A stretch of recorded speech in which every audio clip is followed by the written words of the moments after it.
ngaji iki. Hah?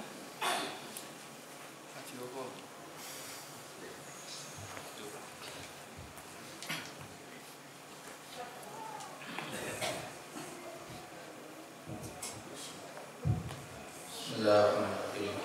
Assalamualaikum warahmatullahi wabarakatuh.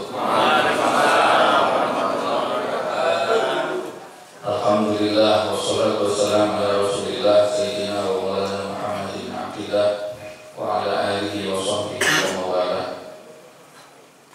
Allahumma shalli wa sallim wa barik wa azim ala sayyidina Muhammadin miftahi babi rahmatillah adada ma fi illah salatu wassalamu ala imin dawami mulkillah wa ala subhanaka la ilma lana illa ma 'allamtana innaka antal alimul hakim. Rabbi shrah li sadri wa yassir li amri wahlul 'uqdatam min lisani yafqahu qawli. Amin amin amin ya rabbal alamin.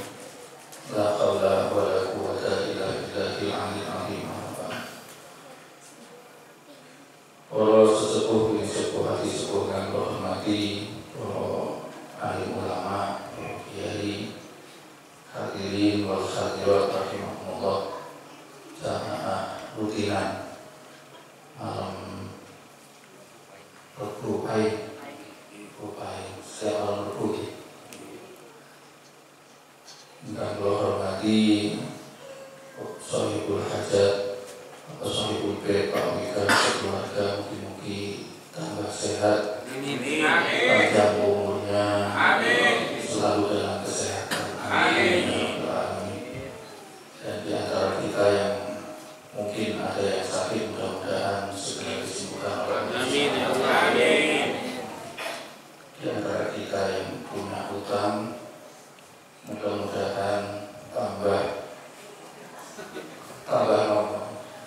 sedikit hutangnya. Amin. Tambah lunas maksudnya. Amin. Bantu.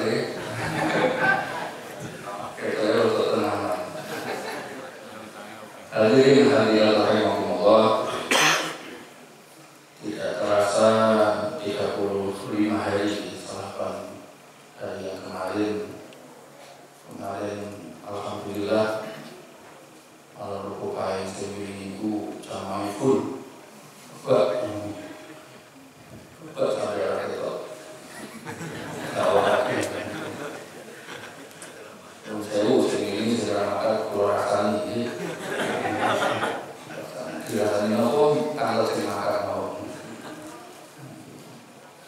Ya alhamdulillah ini terang, mungkin tambah terang hati.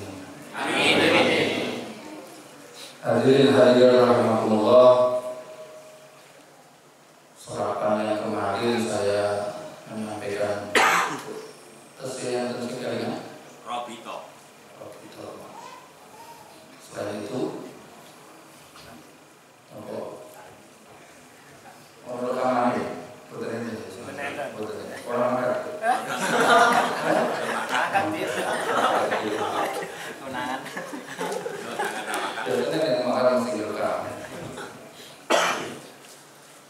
Bulan kemarin atau 8 hari yang kemarin itu saya menyampaikan tentang menghidupkan agama. Kegiatan-kegiatan seperti ini adalah salah satu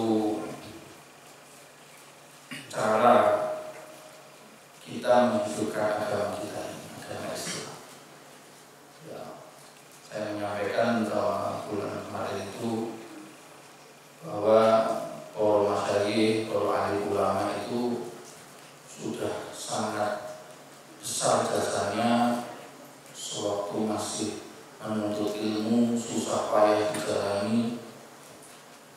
Yang namanya mondok, mencari ilmu, pesantren itu bukan hal yang mudah, tapi penuh dengan prihatin, penuh dengan riyadhah, penuh dengan kesabaran dalam menuntut ilmu. Bukan hanya di wilayah Jawa saja, tapi sampai ke Jazirah Arab, ke Mekah, Madinah, ke Mesir, ke Irak, ke Syria, di mana tahu ada ulama besar didatangi dan mondok atau ngaji sama ulama tersebut. Sepulangnya dari mondok itu yang sampai ke luar negeri, yang sampai ke Arab sana, sampai di sini mengajarkan kepada masyarakat yang tidak sempat mondok, yang tidak bisa seperti beliaunya menuntut ilmu sampai keluar Indonesia.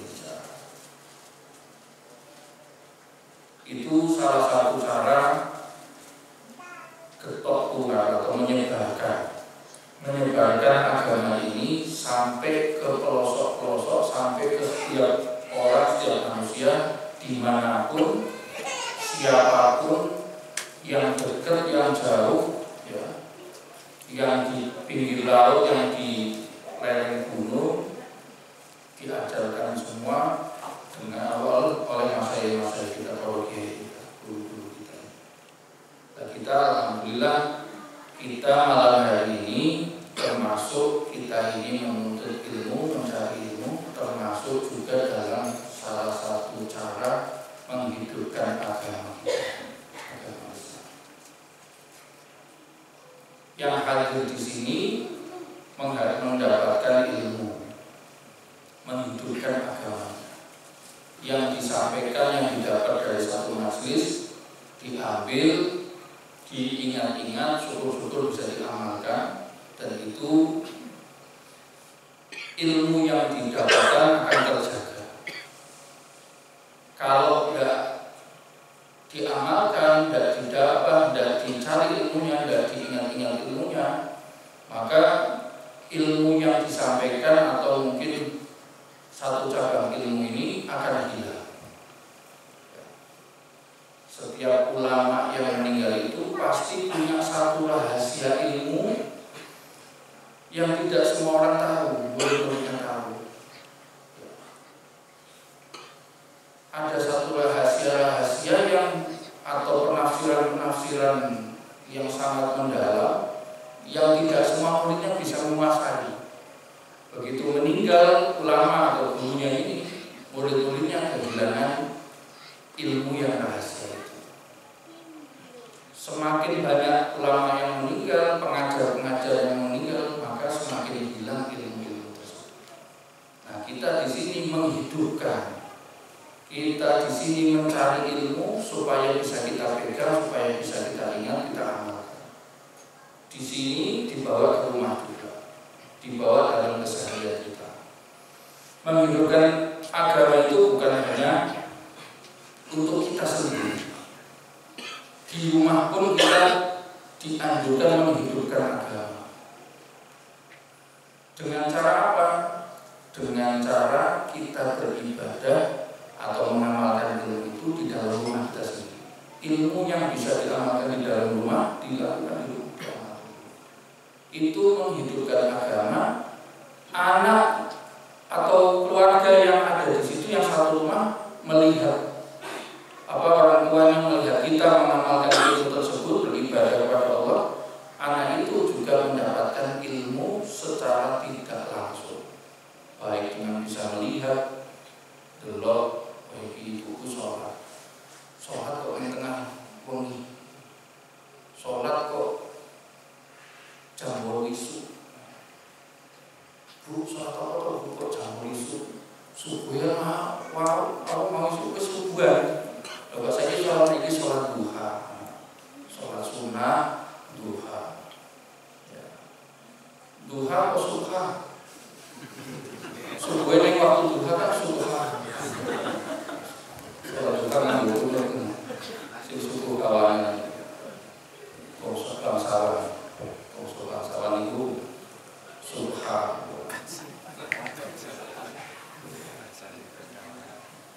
Itu termasuk juga menghidupkan ilmu di dalam rumah, mengajarkan kepada ketua tular, mengajarkan kepada anggota keluarga. Dan dengan kesini membawa anak-anak, ya alhamdulillah saya melihat anak-anak itu senang di sini, walaupun kelihatannya main, kelihatannya biarin saja, tidak apa-apa. Karena mau tidak mau telinganya mendengar apa yang dibaca tadi. Ya, mungkin pemahaman ngaji yang disampaikan ngaji atau yang memberi kajian ini belum tentu paham, tapi lantunan sholawat, bacaan maulid, bacaan zikir itu akan masuk terekam di dalam hatinya anak, dalam pikirannya anak itu. Suatu saat untuk mengikutinya bacaan zikir, bacaan maulid lebih mudah karena dari kecil sudah sering dan terbiasa dengan kumpulan-kumpulan seperti ini. Dan anak-anak terus saya bawa anak-anak saya itu super aktif gitu. Orang mau Melayu, nenek gede bisa, misalnya super aktif loh. Nenek Melayu kan aktif, super kan Superman. Saya tidak enak kalau saya tidak apa-apa. Ya sebisanya dijaga, sebisanya dikasih tahu. Tapi nanti lama-lama akan terbawa dengan suasana teman-temannya yang yang tidak seperti itu, yang tadinya super aktif akan terbawa dengan lingkungan-lingkungan. Dengan cara seperti itu, termasuk mengenalkan anak itu terhadap majlis-majlis seperti ini, termasuk juga menghidupkan agama untuk anak tersebut. Ya, anak itu kalau main, kalau lari-lari itu wajar. Gitu, majlis, maulidan, majlis zikir, mujahadah, bocah pelayan itu maklum, nek wong tua pelayan diselingkuh kan. Oke, kalian. Jadi biarin saja itu enggak apa-apa. Karena itu termasuk nyicil alim bahwa besok anak-anak ini akan mengisi majlis ini. Tidak akan hilang. Orang tua semakin lama kan semakin tua. Orang tua semakin lama semakin mendekati akhir usia. Butuh regenerasi, butuh yang siapa ya anak-anak kita ini. Jadi setiap anggota jamaah ini yang punya anak ajak saja. Anaknya saya 15 ajak semuanya. Kalau cek piro itu. Hadirin rahimahullah, menghidupkan agama itu perlu. Memberi contoh kepada keluarga itu perlu sekali. Menyebarkan ilmu, mengajarkan ilmu kepada anak-anak itu penting. Cuman anak-anak itu tidak bisa diajarkan dengan cara seperti ini, pengajian kok ini anak-anak kumpul nganggo baju koko, nganggo gamis gitu. Padahal cici-cici Quran ya tidak bisa. Diajarkan suruh baca maulid ya orang mesti pelayan-pelayan, mulai soanteng ono bocah umur 5 tahun, 6 tahun kok jago anteng nyekel tasbih lucu-lucu dijalan-jalan itu orang muda wah ini wali ini betul anak sih betul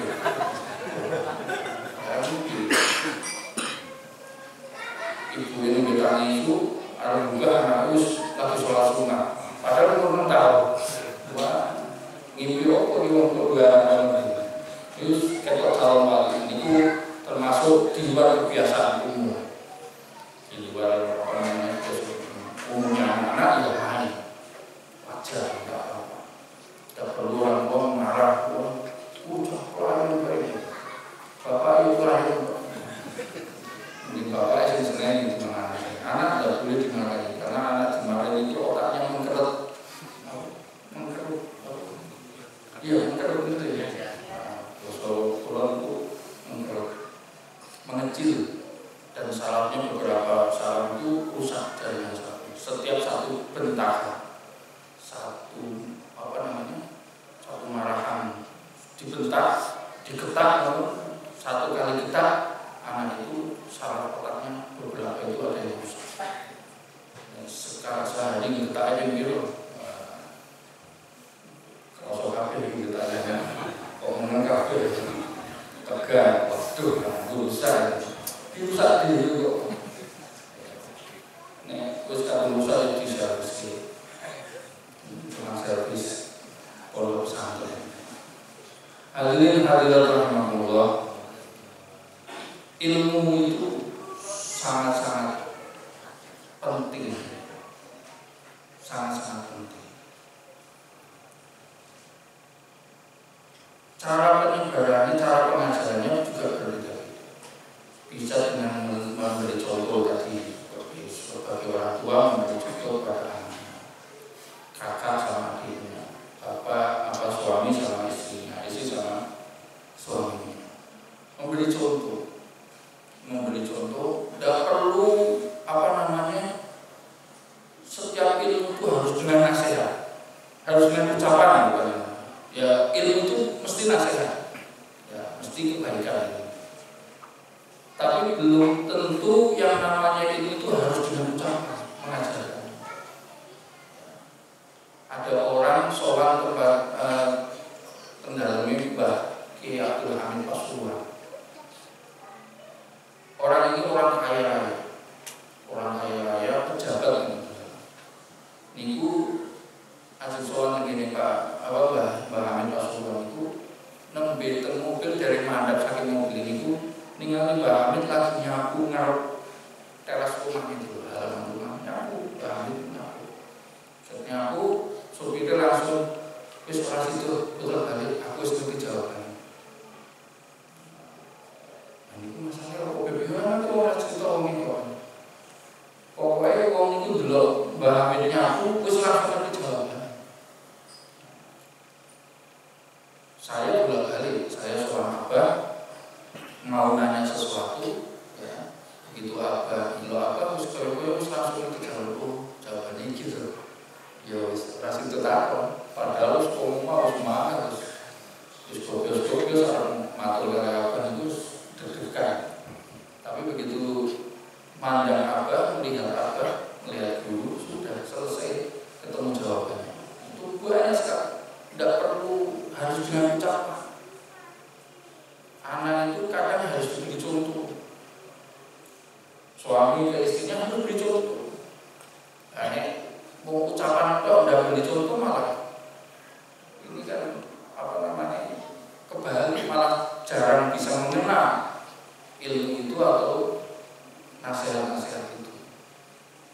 Tapi harus dengan contoh, dan paling bagus pun dengan contoh.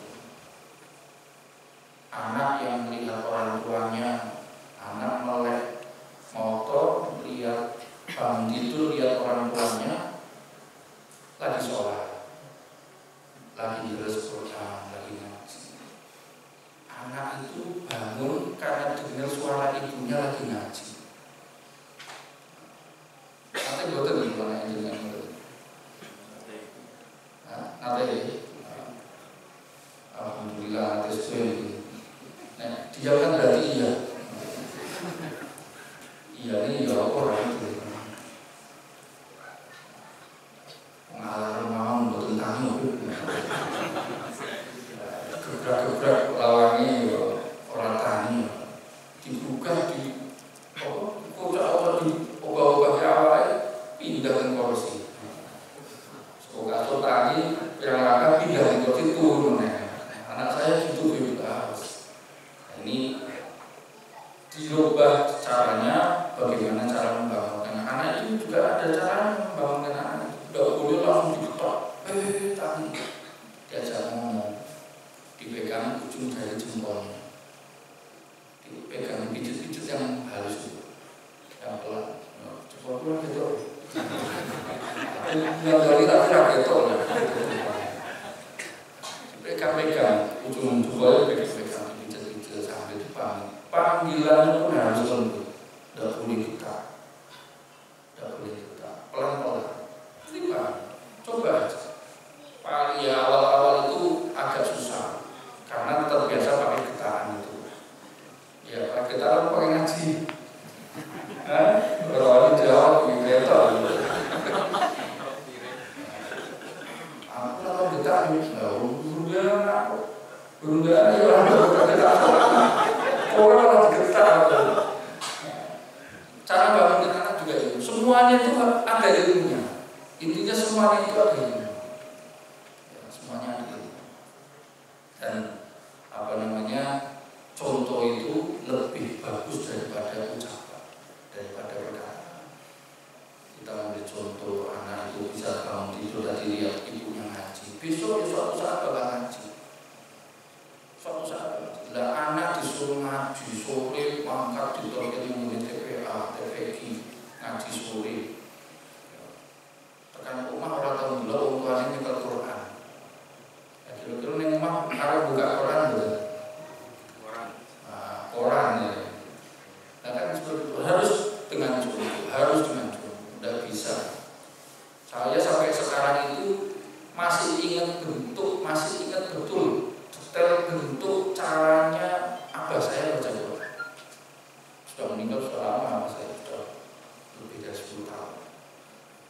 masih bentuk gayanya nek buka buka kebenaran Quran ya, helaian Quran itu, lembaran Quran itu gayanya itu, terus tangannya itu bentuknya gimana saya masih, karena setiap hari saya lihat, bentuk cara ngajinya, medot ayatnya, misalnya berhenti ngambil nafas di tengah-tengah ayat, caranya itu saya masih ingat, karena setiap hari saya lihat. Anak harus lihat orang tua gitu. Kilo-kilo kapan ya mulai mengajarkan. Kalau ini ngaji kok pinggir kami. Kilo-kilo itu tegang kami sampai dulu. Jangan tegang. Jadi nek jenenge ngaji ini nyindir sebenarnya apa ini nek mau sawalan itu halal bihalal itu kalau ngapunten nggih minal aidin wal faizin. Pulau ya, aku ngaji misalnya masih kesindir, tersinggung. Terus bisa kan, ngomong gitu, jamaah terus lengkap, murid semua terus lengkap terakhir. Yo ngaji ini masih kesindir, nek sing ora kesindir berarti ora ngaji. Wah, wis lengkap. Iya, istilahnya nek ngaji itu saya guyonane apa aja saya kesindir. Abang itu ngejak pulau guyon, hati pulau nangis. Ini es ini lebih pulau bukan. Yang betul cerita. Asli. Saya itu tidak pernah. Abang itu senang guyon. Abang itu senang guyon. Yang ketemu apa ya? Sekali tidak guyon. Tapi abang ngejak pulau, misalnya pulau pas terliku, abang kok pas guyon pulau betul nanti ngakak ini betul. Guyon nama mesem tak guyon kowe. Nyeneng ke abang ngejak guyon pulau tapi aslinya pulau, waduh kok guyon ini. Wah, yuk guyon kalau yakin abang itu nyata maksudnya guyon, namun guyon itu seneng itu. Tapi akhirnya apa ya? Ada yang tersirat di dalam guyonannya itu yang bisa saya ambil hikmahnya. Wah, berarti langsung perawannya itu jaga makanya yang kliwonan ampun madosi kulo teng ngajeng model usaha orang tahu gitu umur tahu kamu bisa apa bergening terlihat tentang saking kulo tahu hampir pengen pakai pengen kliwonan itu tekan ngarep, jauh tak tekan ngarep, tuh aku jauhi mojo tekan. Penora ketok apa isin itu apa? Isin mau berdebat. Enjengan bukan dengan kamu sendiri. Mungkin pulau berdebat. Pulau apa nih? Pulau kembali ke masalah tadi bahwa ucapan nasihat itu belum tentu harus dengan ucapan. Contoh itu yang paling baik. Dan apa itu juga termasuk memberikan contoh kepada kita semua. Sebetulnya tinggal kita mau melihat apa itu dengan kacamata seperti apa.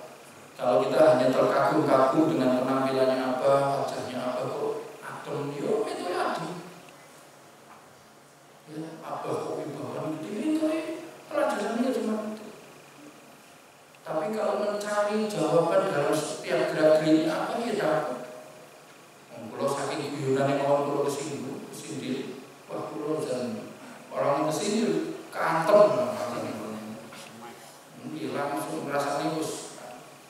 Jadi tergantung kita kacamatanya mau melihat itu dari mana. Hadirin rahimahumullah, ilmu itu dalam menghidupkan agama itu besar sekali. Dalam menghidupkan agama kita dalam keseharian kita itu efeknya besar sekali. Dengan ilmu agama kita akan hidup. Kalau tidak dengan ilmu, ya agama kita akan mati. Pahami? Pentingnya ilmu dalam urusan agama itu seperti itu.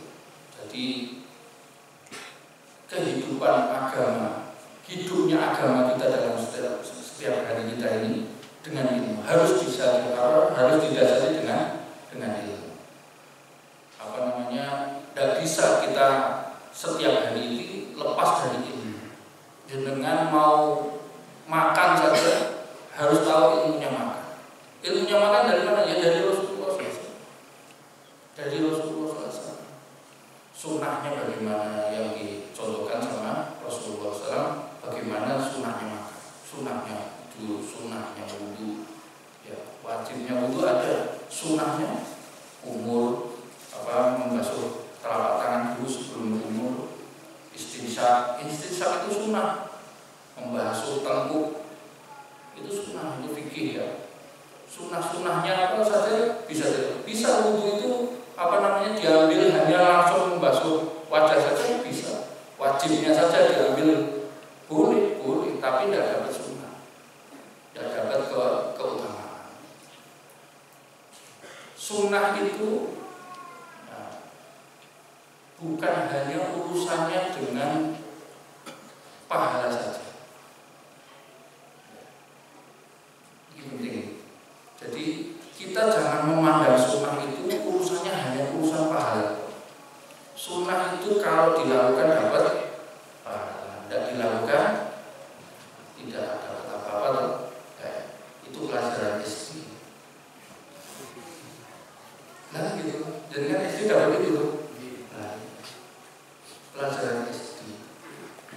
Untuk kita sunnah itu banyak sekali keuntungan, keutamaan yang diberikan oleh Allah lewat kesunahan-kesunahan yang dicontohkan sama. Ini aja nerangke tentang makan harus dengan tangan kanan. Ya.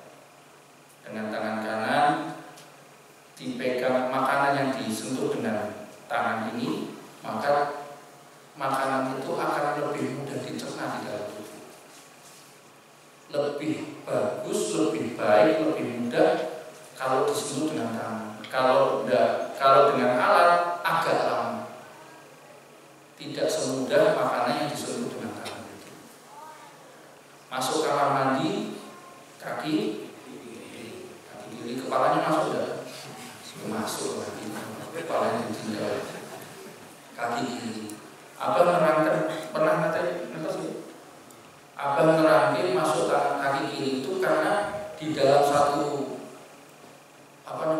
pernafasan ini, di dalam organ pernafasan kita ini, kalau kita masuk ke kamar mandi ini kan tempat banyak bakterinya, tempat kotor lah, banyak bakteri yang mungkin berbahaya untuk kita.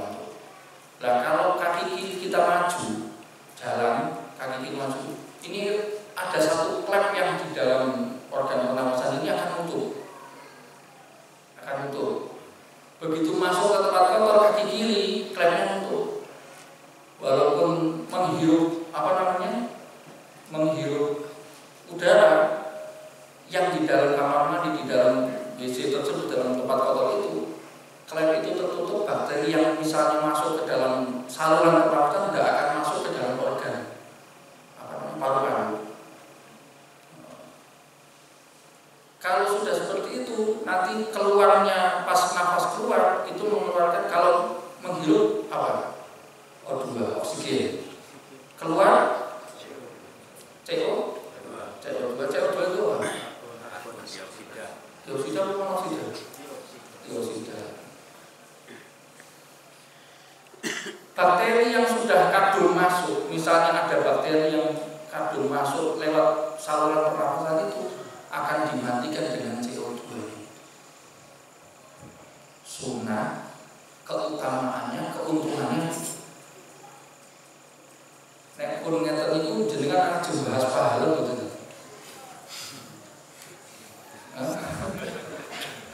Iya, pahala urusan pahala sebenarnya itu utamanya gede banget. Itu baru satu kesunahan. Berapa banyak kesunahan. Jadi sunnah itu bukan hanya urusannya dengan pahala. Jangan pernah berpikir dengan mau melakukan kesunahan itu dengan urusannya pahala. Boleh pahala. Nek wis dengan melakukan sunnah, masalah dapat pahala itu Allah bakal kasih. dengan boten sah sudah pahala dikesampingkan, makanya jadi ikhlas itu. Jadi akhirnya apa? Timbul butuh kesunahan. Bisa mengerti, bisa dipahami ya? Masuk ya? Masuk akal ya. Jadi jangan memikirkan kesunahan itu hanya urusan pahala. Urusan apa? Sunah. Kok lakukan itu pahala. Rasa juga pahala malah kata orang ikhlas. Iya. Padahal sunnah itu kan harus ikhlas. Sholat ikhlas, sedekah ikhlas, segala macam semuanya harus. Ibadah harus dilandasi dengan lillahi, hanya Allah. Lah keutamaan ini yang kita ambil, kita cari itu keutamaan. Bukan hanya pahala malaikat nyatet orang bakal mati jatuh.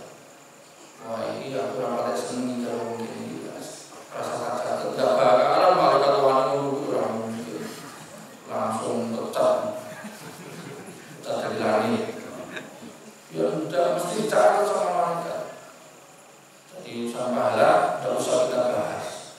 Ibadah sunnah jalankan kesunahan dari Nabi apa saja. Nah ini yang penting. Tur lagi gandrung, lagi ngetren lagi. Menurut saya ya, mungkin ada yang kesini dulu. Nah, menurut saya. Menurut saya orang sini. Menurut saya, sunnahnya Nabi makan itu dengan 3 jari. Iya, setuju. Beberapa orang tokoh mengatakan sunnah kuwi ora iso kanggo. Mengene mangane soto. Mangane bubur. Ya, mangane mie, mangane sego sayur asem. Iki kuah kabeh. Nek sing ngono kuwi ya maksudnya begini. Boleh mengatakan seperti itu, tapi tidak boleh dengan niat merendahkan sunnahnya Nabi. Kadang itu kebablasan ada penceramah, ada orang mengatakan Nabi itu makan dengan 3 jari. Memang Nabi piye? Langsung disawi. Memang Nabi piye? Ora iso. Itu dengan bahaya loh. Merendahkan sunnahnya Nabi itu hati-hati coba bablasan.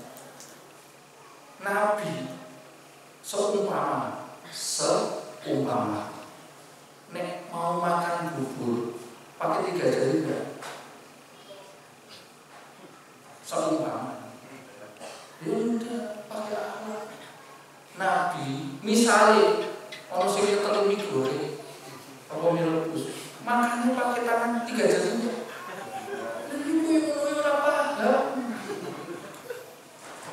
Karena kondisi dan bentuk makanannya juga berbeda, Nabi mencontohkan dengan 3 jari. Jadi kalau mau jenengan makan kurma, pakai 3 jari itu dapat kesunahan. Tapi makanya kurma gandum itu agak-agak kalau jenengan itu kayak dodol gitu. Diculik pakai 3 jari sudah kesunahannya. Apa yang bisa dimakan dengan 3 jari monggo, yang nggak bisa nggak usah. Tapi nggak boleh merendahkan sunnahnya. Mungkin kita sampai ini dulu. Orang dulu cerita paham ya? Hati-hati. Kalau sampai itu dinilai, yang menilai Allah bukan kita, bukan orang lain. Kalau itu dinilai merendahkan sunnah Nabi itu seperti kita mau menghadap Nabi itu dengan wajah seperti apa? Wajah peleknya sunnah dulu. Nabi kok tegur ngomong arep ndelik iki. Ayo, arep mlayu kali Nabi, tur manggon ning ndi? Nabi ning swarga. Berarti lihat swarga. Jangan pernah sampai kita kelepasan atau ya gitulah istilahnya keceplosan sampai dinilai sama Allah bahwa ini merendahkan. Kadang kita niatnya cuma guyon, kadang kita bermain dengan itu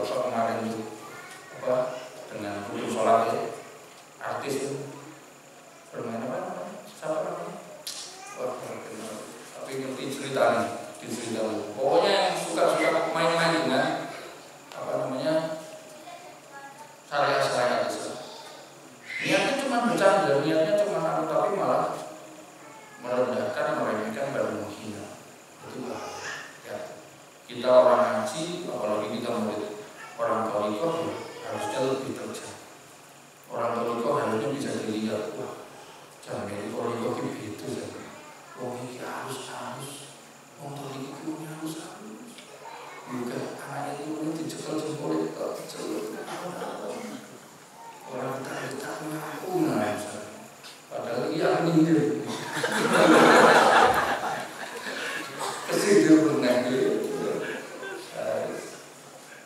jadi gitu. Jadi kita orang tua itu harus buktikan, harus contohi orang lain melihat kita itu dengan keindahan. Nah, sampai dari itu harus sendiri gitu, enak sih dari sama sekali sama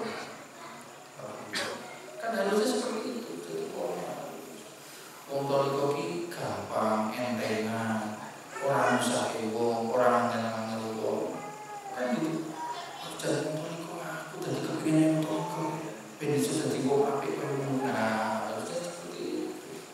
Lihat apa orang yang datang ke tempat yang apa melihat apa saja sudah sudah tertarik, sudah jatuh cinta. Baru melihat apa gerak-geriknya saja, apa bagaimana main sama anak-anak, apa gimana sama anak muda, gimana apa sama orang kiai proses kemarin soal kemana Kediri ya, apa kunjungan di sana kan, silaturahmi ke Kediri, bagaimana apa itu dengan akrabnya dengan para ulama yang lain, bagaimana ngayomi orang-orang yang tidak punya, bagaimana orang-orang yang butuh sama apa dilatih sama. Nah itu kan melihat seperti itu saja sudah orang sudah satu cinta. Wah ini memang beda. Wah ini benar-benar roh Islam. Wah ini benar-benar mursyid. Wah ini benar-benar guru apa Syekh Murabi tadi itu. Nah kita muridnya ya kecipratan walaupun minimal satu sifat. Minimal satu sifat. Syukur-syukur bisa meniru, bisa apa dapat yang lebih baik. Jadi orang tua itu ya harusnya seperti itu. Berpikir tentang kesunahan juga harusnya seperti itu, bukan urusan pahala saja. Toriko sunnah itu gawean satu di sing dilakukan IKP dalam toriko itu ya sunnah. Semuanya sunnah dengan kesunahan, dengan suri teladan Nabi Muhammad SAW. Beda ulama yang dari toriko, yang ikut toriko, yang ikut jalannya sufi, dengan ulama yang tidak mengikuti jalannya para sufi. Maksudnya para sufi ini orang-orang yang bertoriko. Imam Ghazali, sopo saya kenal Imam Ghazali. Imam Ghazali itu pakar dalam semua ilmu, hampir menguasai. Ilmu falak, ilmu astronomi, ilmu apa saja, kesehatan. Karya-karyanya Imam Ghazali semuanya ada. Tafsir Quran segala macam. Ya Ulumuddin sampai sekarang kitabnya masih dipakai semua. Bobot ilmunya luar biasa. Sama muridnya Imam Ghazali, Syekh Izzuddin bin Abdus Salam ya, bin Abdus Salam. Syekh Izzuddin itu ulama ahli pakar fikih. Ya hampir sekelas sama Imam Ghazali. Hampir setara keilmuannya. Beliau berdua ini setelah menguasai berbagai macam ilmu itu, tiba-tiba tertarik dengan thariqah hanya untuk mencari ma'rifatullah. Dimulai antar ini. Dari sebelumnya jadi gini. Ulama-ulama apa Imam Ghazali Syekh Izzuddin ini, dua ulama ini selama hidupnya ilmu yang dicari, ilmu yang di Quran dibedah, ditafsirkan, dijelaskan sampai detail-detail hadis juga semuanya. Tapi dalam ibadah tidak pernah merasakan lezat. Dalam bermujahadah sama Allah SWT tidak pernah merasakan zikir kok tidak pernah merasakan ceritanya orang-orang sufi. Zikir kok ini ujung lidahnya kok ada rasa madunya.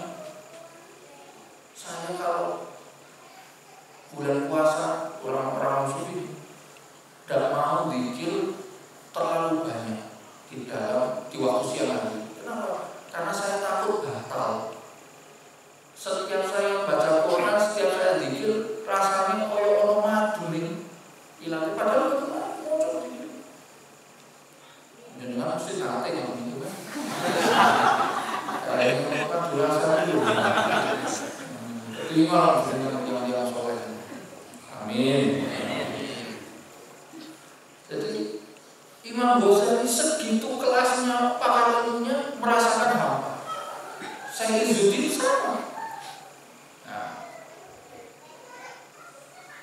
setelah masuk dalam thariqah, suruh belajar tentang adab dalam thariqah, masuk ke thariqah, menyelami lautan hakikat sampai mencapai ma'rifatullah.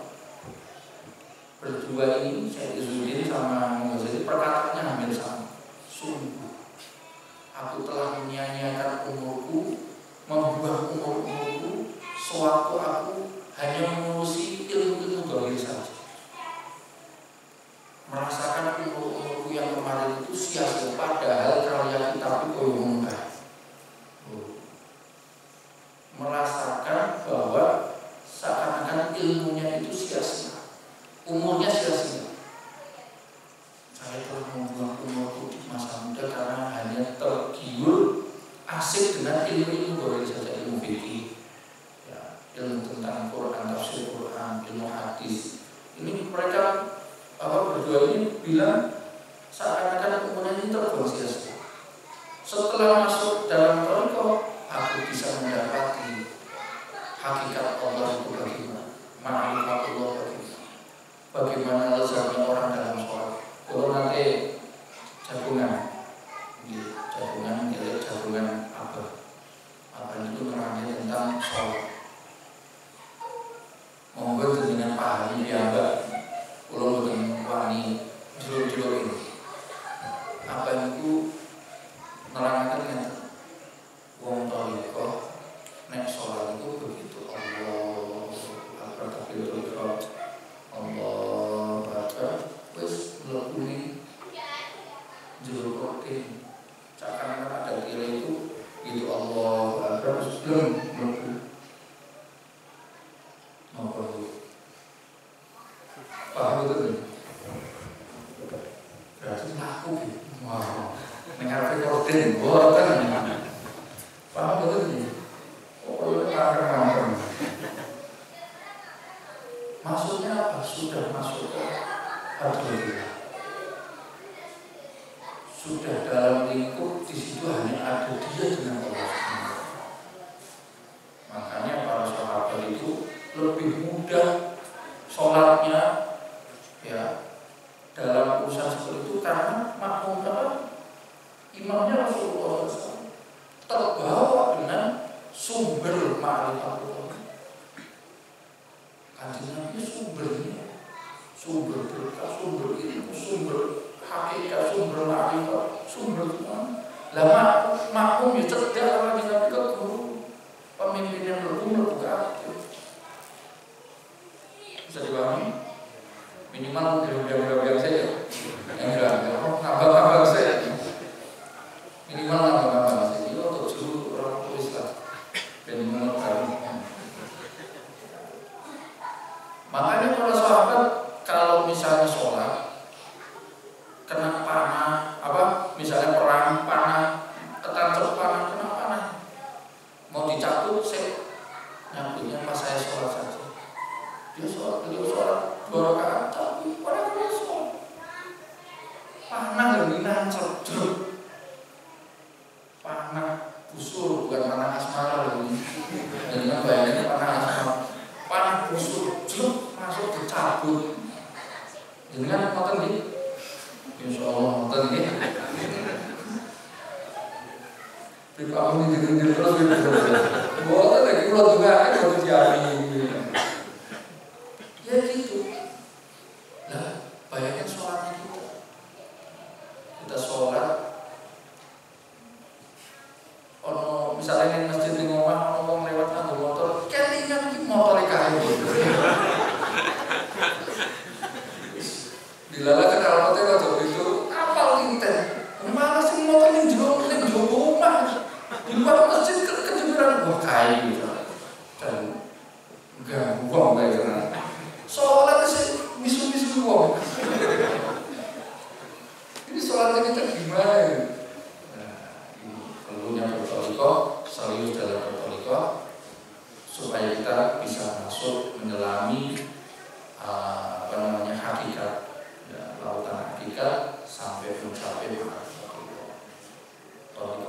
minimal menjaganya dengan Allah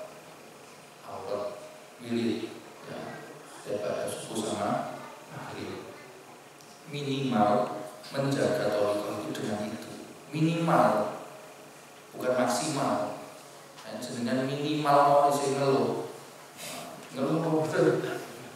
Apa sering golong di kol tuh, neng golong iyo. Dan kalau masang ison misalnya, masang ison juga suka pokok dengan udur, tidak apa-apa karena ada sesuatu, ada rosok. Tapi kalau memang kita merasakan berat dalam aurat, dalam membaca wirid thariqah ini, ya masih kejauhan. Tingkatnya kita dalam thariqah ini masih belajar saja, belajar istiqomah membaca aurat. Jadi orang thariqah ini, ilmu thariqah ini sangat besar pengaruhnya dalam kehidupan kita, dalam ibadah kita, dalam agama kita.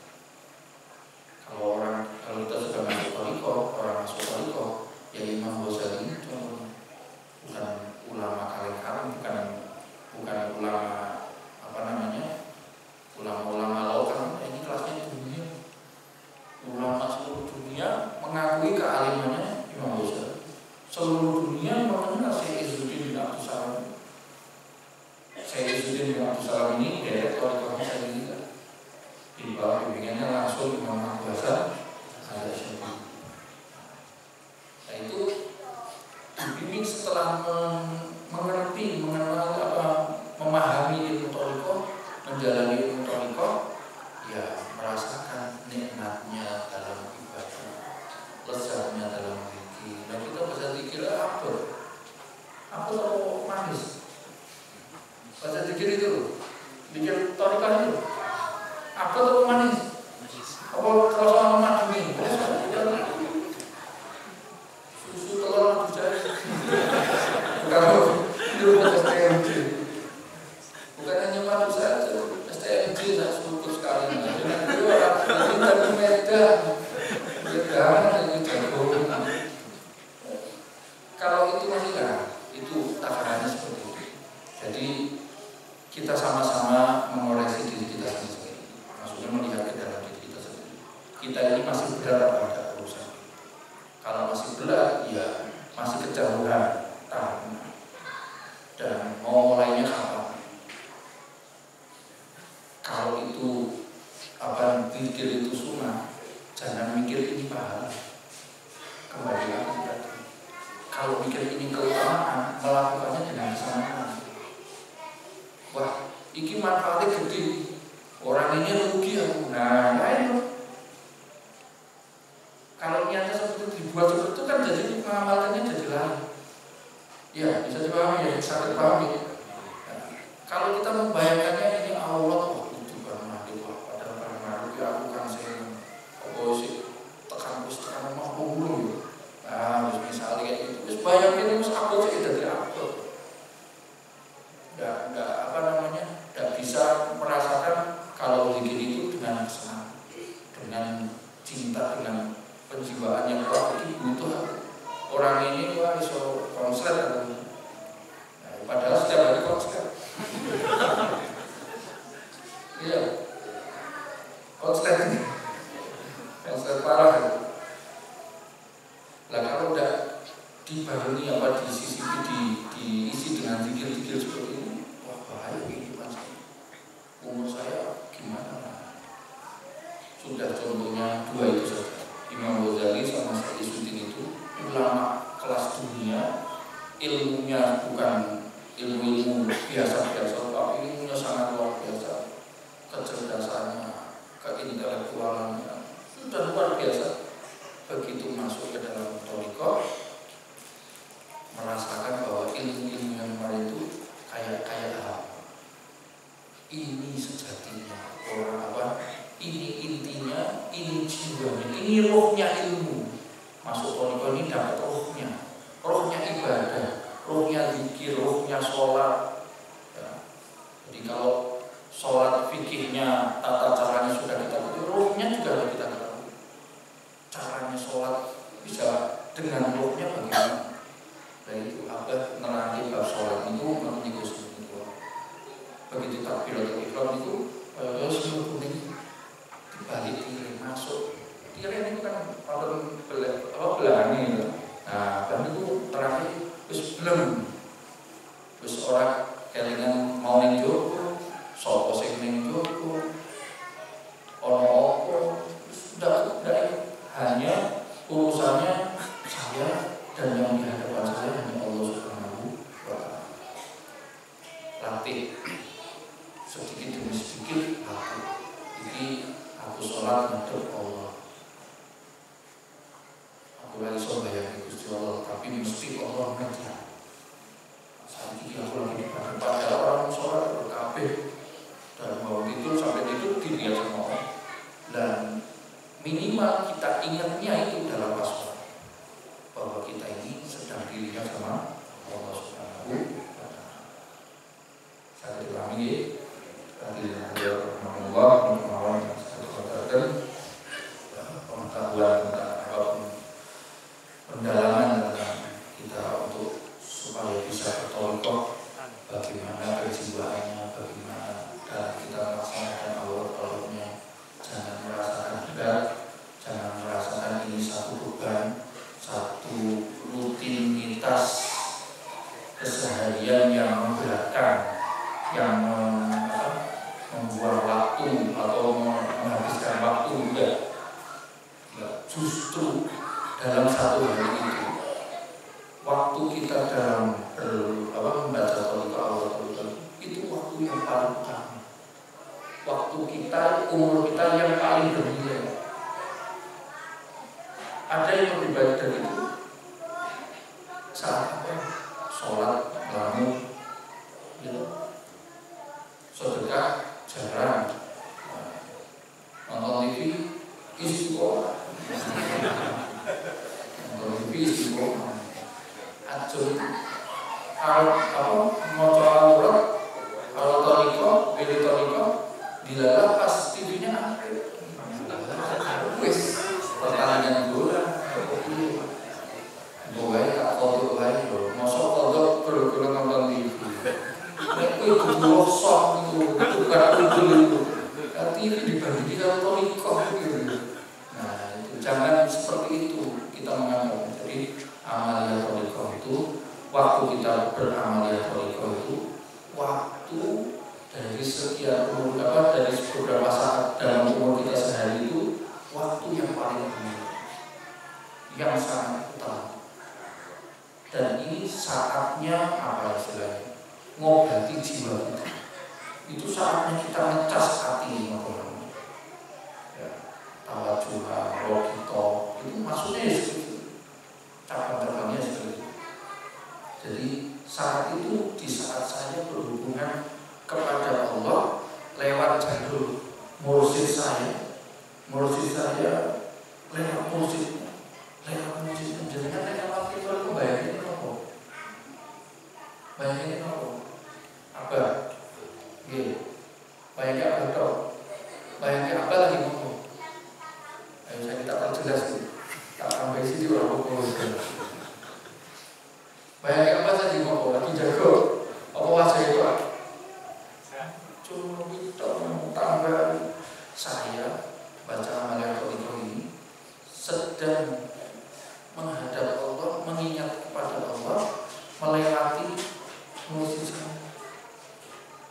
sangat dari guru saya, musik saya kepada musiknya, musik saya. Jadi ingat guru-gurunya apa? Bang Malik, dulu Bang Malik, bagus, pernah. Terus kita minimal memang apa? Minimal itu. Tapi harus kita ingatnya ditambah pendalaman kejiwaannya ditambah. Kita harus mengingat bahwa ini saatnya kita memperbaiki hati, memperbaiki hidup saya, umur saya, waktu saya. Satu hari ini kurang manfaat, ini yang paling manfaat. Satu hari yang sia-sia, ini yang paling itu. Mungkin pun kira aku melakukan, mudah-mudahan kita selalu bisa diberikan istiqomah oleh Allah Subhanahu wa taala dalam khidmah kepada guru-guru kita, kepada Maulana Habibuddin yang kita, mudah-mudahan kita selalu dibanggakan oleh mursyid kita, oleh guru kita,